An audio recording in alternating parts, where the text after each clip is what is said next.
So in 1992, Quentin Tarantino retreated to the city of Amsterdam in the Netherlands to work on his sophomore film. He envisioned his second work as a story of crime on the fringe of Los Angeles. 2 years later, out came Pulp Fiction.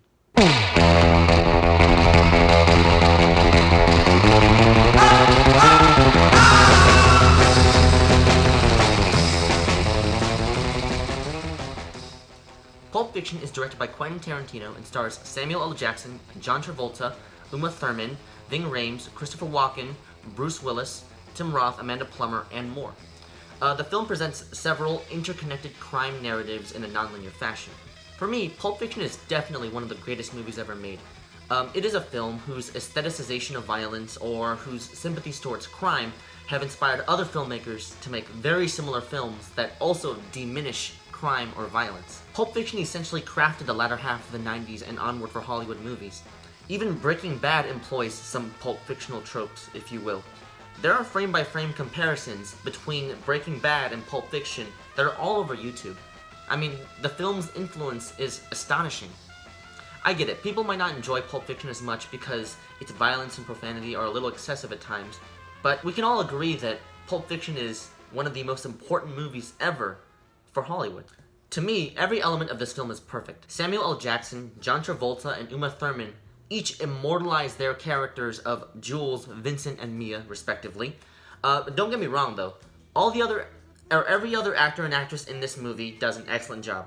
Bruce Willis as Butch, Ving Rhames as Marcellus, Tim Roth and Amanda Plummer as Pumpkin and Honey Bunny, and even Christopher Walken's appearance is amazing. You know, this cast is splendid, truly splendid. From a musical perspective, this soundtrack is one of the greatest I've ever listened to. Check out what Tarantino says to Stephen Colbert about how he makes his movies. Do you write to music? I heard you do that. Yeah, I do actually. Oftentimes what I'll do is when I'm thinking about what the next story could possibly be, that'd be right, I'll go into my record collection. And I go through them all, and then I start playing different songs. Mm-hmm. And it's like I'm looking for some pop songs or I'm looking for some soundtracks, and that's going to give me like the beat of the movie. Tarantino writes to the music that he loves. As a result, the film's soundtrack feels like his, which makes the film feel like or sound like it's his. And as we go throughout this tour, or as we explore more movies throughout this tour, we're definitely going to see how Tarantino's music makes his films feel more Tarantino-esque. For a movie with a budget of $8 million, this movie truly did a lot visually. The locations were obviously authentic, considering that they shot all of this movie in LA. The camera work in Pulp Fiction is masterful. I noticed a lot of handheld camera work, some fantastic close-ups, very interesting and unique camera angles, and a nice split diopter in this movie. There's certainly a lot of diversity in the way this film looks. But Pulp Fiction is best known for its hilariously refreshing screenplay. A screenplay that was enthusiastically praised by Siskel and Ebert back in 1994. A screenplay that, written and presented in theaters today, would offend people in many different ways. Tarantino does not hesitate to use racial or homophobic slurs in his film. He cheerfully talks about and approaches the usage of drugs and violence and trivializes these topics. As a result, Tarantino precisely captures the way lowlives converse with each other.